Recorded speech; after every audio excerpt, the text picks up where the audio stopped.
Hey everyone, in this screencast, we're going to take a look at how we can use profiles to collect participant information that we need from online event registration pages.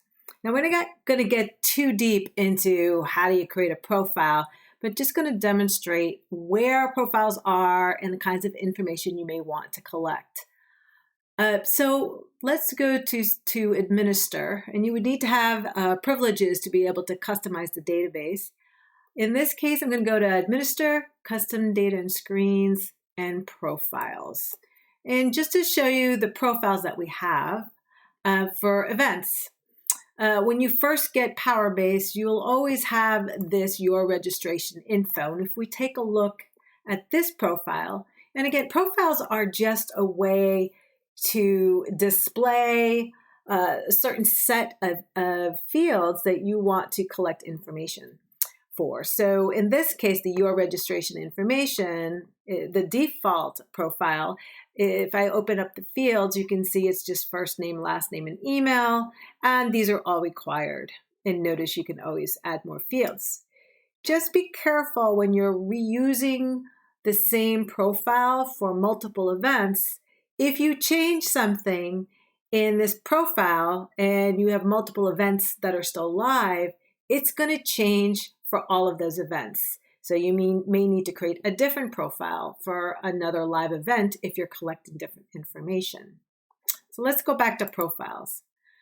And I had mentioned earlier in another screencast that if you are going to have a credit card payment for your online paid events, I like to make sure that I include the required fields. If, let's say, your payment processor needs you to have a first name, last name, the street address, right, the address of that person, and of course there's always an email, I make sure that the profile has that.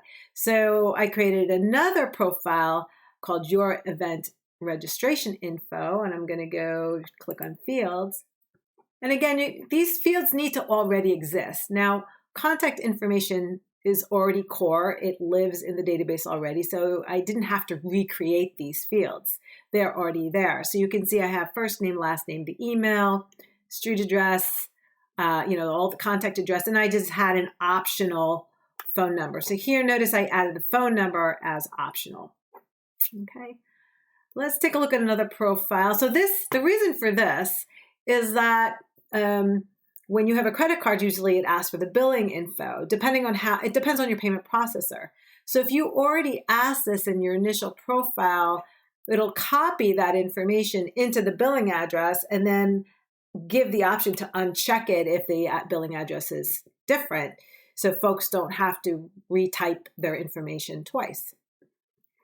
Let's take a look at another profile. Let's say that I want to ask other kinds of information about my participant. Like, let's say I'm going to have a conference with a potential dinner, and I may have questions about their dietary restrictions, if they need childcare, things like that. So first, you need to make sure those fields live in the database. Those may be custom fields. And again, there'll be another training about custom fields. But just to show you where those live, if I go to a custom data and screens, go to custom fields. Now, information like, do you need childcare or do you have dietary restrictions? I like to keep that on a participant record, their participant info record, rather than their contact information, because that information may change over time. So already here, we have a participant info custom data set that extends the participant records. And if I just look at here, I added, there's like a dietary restrictions field, and then will you need childcare? Yes, radio button. This other childcare is more about information. Maybe you're collecting some description from them, but I wanted to add a yes or no, so I did that. So then, now that those fields exist, I can go to my profile, and I created a new profile here, going back to custom data and screens and profiles. I added another profile. This time I call it Your Registration Info and Additional Questions. And if I open up this field, the fields here, you can see it has the other required fields, again, the first name, email, address, optional phone. Then I added the participant questions about their dietary restrictions and will you need childcare? And here I can give whatever question I want. I can change the label for that field and make it a question. So that's what I did here. So you want to be really thoughtful about what kinds of information and where they live. So let's take a look at what this would look like. And I'm going to take an event that we've already created and use this profile we're looking at. So let's go to events, manage events.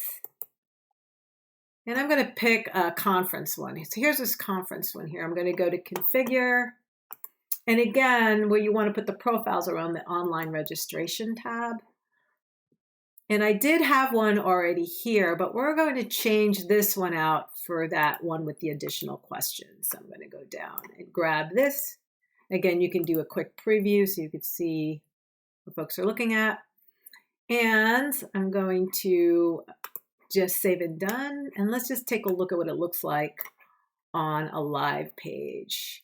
So I'm going to grab, on this conference, I'm going to grab the event link. I'm just going to copy it. Copy the link, open up a private window and paste the link. And let's see what we got. So we're just on the landing page here. I'm just going to click on register now. And, folks would enter their name and then you can see here's the extra information. So they can just go ahead and enter their dietary restrictions and if they need the childcare. And so then you'll record that in the database. And that's how you can use profiles to collect additional information from participants.